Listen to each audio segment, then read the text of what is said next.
ಇವತ್ತು ಮದ್ದೂರು ವಿಧಾನಸಭಾ ಕ್ಷೇತ್ರದಲ್ಲಿ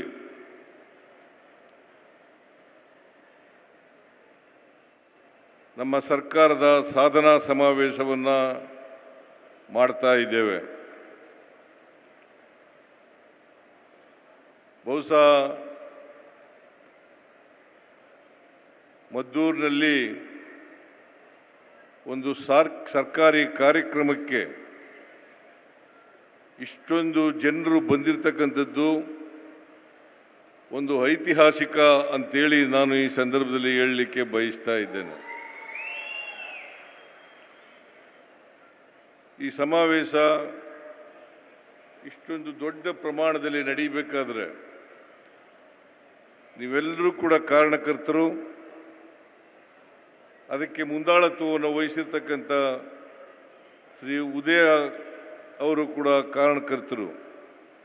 ಹಾಗಾಗಿ ಶ್ರೀ ಉದಯ ಅವರಿಗೆ ಮತ್ತು ನಿಮ್ಮೆಲ್ಲರಿಗೂ ಕೂಡ ಸರ್ಕಾರದ ವತಿಯಿಂದ ಪಕ್ಷದ ವತಿಯಿಂದ ಹೃತ್ಪೂರ್ವಕ ಅಭಿನಂದನೆಗಳನ್ನು ಸಲ್ಲಿಸಲಿಕ್ಕೆ ಬಯಸ್ತಾ ಇದ್ದೇನೆ.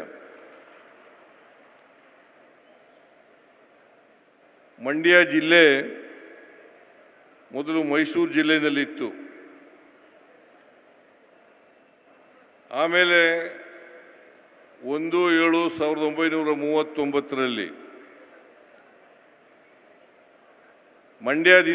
ಮೈಸೂರಿಂದ ಬೇರ್ಪಟ್ಟು ಮಂಡ್ಯ ಜಿಲ್ಲೆಯಾಗಿ ಉದಯ ಆಯಿತು. ಅಲ್ಲಿಂದ ಈಚೆಗೆ ಮಂಡ್ಯ ಜಿಲ್ಲೆ ತನ್ನದೇ ಆದಂಥ ರೀತಿಯಲ್ಲಿ ಬೆಳವಣಿಗೆಯನ್ನು ಕಂಡಿದೆ. ಮಂಡ್ಯ ಜಿಲ್ಲೆ ಶಿಕ್ಷಣ ಕ್ಷೇತ್ರದಲ್ಲಿ, ರಾಜಕೀಯ ಕ್ಷೇತ್ರದಲ್ಲಿ, ಸಾಹಿತ್ಯ ಕ್ಷೇತ್ರದಲ್ಲಿ, ಕಲೆ, ಕ್ರೀಡೆ, ಚಲನಚಿತ್ರ ರಂಗ, ವಾಣಿಜ್ಯ ಮತ್ತು ವ್ಯವಸಾಯ ಕ್ಷೇತ್ರಗಳನ್ನು ಒಳಗೊಂಡಂತೆ ಇದು ಒಂದು ಅಪರೂಪದ ವಿಶಿಷ್ಟವಾದಂಥ ಜಿಲ್ಲೆ ಅಂತ ಹೇಳಲಿಕ್ಕೆ ಹೆಮ್ಮೆ ಆಗ್ತಾ ಇದೆ ಅಂತಕ್ಕಂಥ ಮಾತುಗಳನ್ನು ಹೇಳಲಿಕ್ಕೆ ಬಯಸ್ತಾ ಇದ್ದೇನೆ.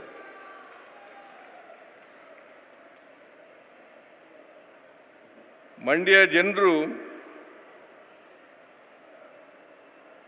ಸ್ವಲ್ಪ ಒರಟು ಸ್ವಭಾವದವರು, ಆದರೆ ಮನುಷ್ಯ ಮಾತ್ರ ಭಾಳ ಒಳ್ಳೆ ಮನುಷ್ಯ ಇರ್ತಕ್ಕಂಥ ಜನ ಮಂಡ್ಯದವರು ಅಂತಕ್ಕಂಥದ್ದು ಮಾತುಗಳನ್ನು ಹೇಳಲಿಕ್ಕೆ ಇದ್ದೇನೆ.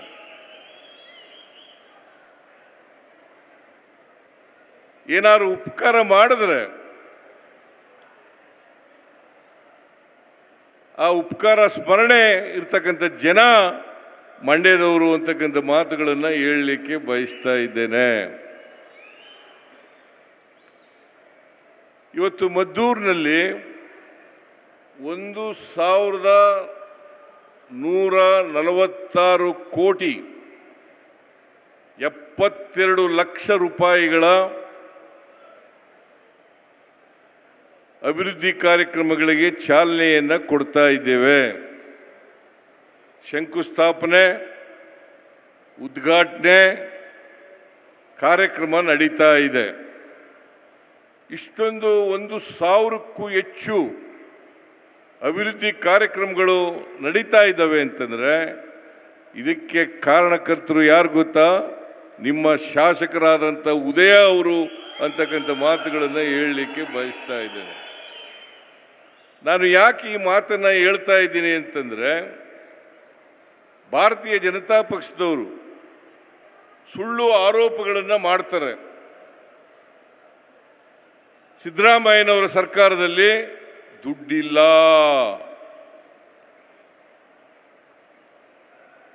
ಸುಳ್ಳು ಅಪವಾದಗಳನ್ನು ಮಾಡ್ತಾರೆ.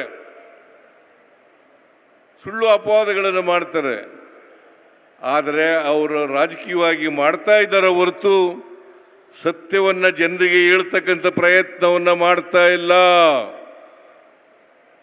ದುಡ್ಡಿಲ್ಲ ಅಂತಂದರೆ ಸರ್ಕಾರದಲ್ಲಿ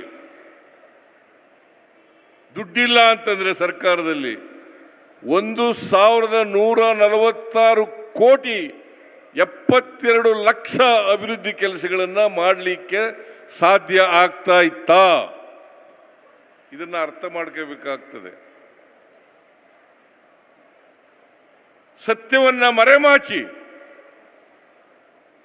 ಸುಳ್ಳು ಹೇಳಲಿಕ್ಕೆ ಎಷ್ಟೇ ಪ್ರಯತ್ನವನ್ನು ಮಾಡಿದ್ರು ಕೂಡ ಆದರೆ ಸತ್ಯ ಸತ್ಯನೇ. ಸತ್ಯವನ್ನು ಯಾವತ್ತೂ ಕೂಡ ಬದಿಗೊತ್ತಲಿಕ್ಕೆ ಸಾಧ್ಯ ಆಗಲ್ಲ. ಆದ್ರಿಂದ ಇವತ್ತು ಉದಯ MLA ಆಗಿ 2 ವರ್ಷ ಆಯಿತು, 2 ವರ್ಷ ಮೇಲಾಗಿದೆ. ಈ 2 ವರ್ಷದಲ್ಲಿ ಅನೇಕ ಅಭಿವೃದ್ಧಿ ಕೆಲಸಗಳನ್ನು ಮಾಡಲಿಕ್ಕೆ ಪ್ರಯತ್ನವನ್ನು ಮಾಡ್ತಾ ಇದ್ದೀವಿ. ಬರೀ ಕಾವೇರಿ ಅಭಿವೃದ್ಧಿ ನಿಗಮ ಇದೆಯಲ್ಲ, ಕಾವೇರಿ ಅಭಿವೃದ್ಧಿ ನಿಗಮ, ಅದು ಒಂದರಿಂದಲೇ 2 ವರ್ಷದಲ್ಲಿ 565 ಕೋಟಿ ರೂಪಾಯಿಗಳ ಅಭಿವೃದ್ಧಿ ಆಗಿದೆ. ಗ್ಯಾರಂಟಿ ಯೋಜನೆಗಳನ್ನು ಜಾರಿ ಮಾಡಿಬಿಟ್ರು ಸಿದ್ದರಾಮಯ್ಯನವರು, DK ಶಿವಕುಮಾರ್ ಅವರು, ಇವ್ರ ಸರ್ಕಾರ. ಈ ಗ್ಯಾರಂಟಿ ಯೋಜನೆಗಳಿಗೆ ಹಣ ಖರ್ಚು ಮಾಡಲಿಕ್ಕೆ ದುಡ್ಡಿಲ್ಲ, ಅಭಿವೃದ್ಧಿ ಕೆಲಸಗಳಿಗೆ ದುಡ್ಡಿಲ್ಲ ಅಂತೇಳಿ ಬೊಬ್ಬೆ ಹೊಡಿತಾ ಇದ್ದಾರೆ. ಅವರು 4 ವರ್ಷ ಅಧಿಕಾರದಲ್ಲಿದ್ದರು. 4 ವರ್ಷ ಅಧಿಕಾರದಲ್ಲಿದ್ದರು. ಇಲ್ಲಿ JDSನ MLA ಇದ್ರು. 4 ವರ್ಷದಲ್ಲಿ BJP ಸರ್ಕಾರ ಏನು ಮಾಡಿದೆ ಅಂತಕ್ಕಂಥದ್ದು ಸಾಕ್ಷಿ ಇರಬೇಕಲ್ಲ.